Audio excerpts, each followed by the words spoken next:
একটি কচ্ছপ ছিল, তার নাম ছিল কুটি। সে বনে থাকতো, খুব ধীরে ধীরে হাঁটতো বলে সবাই তাকে নিয়ে হাসাহাসি করতো। খরগোশ, বানর আর হরিণ বলতো, এই কচ্ছপ তো কখনো কিচ্ছুই করতে পারবে না।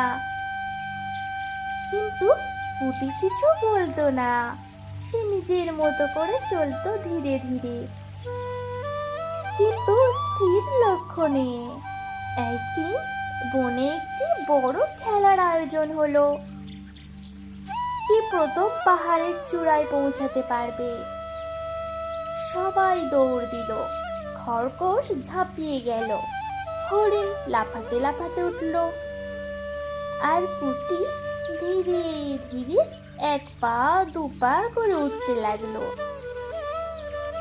কিন্তু খরগোশ ঘুমিয়ে পড়ল, হরিণ ক্লান্ত হয়ে থেমে গেল, আর কুটি এক টানা ধৈর্য ধরে চলতে থাকলো।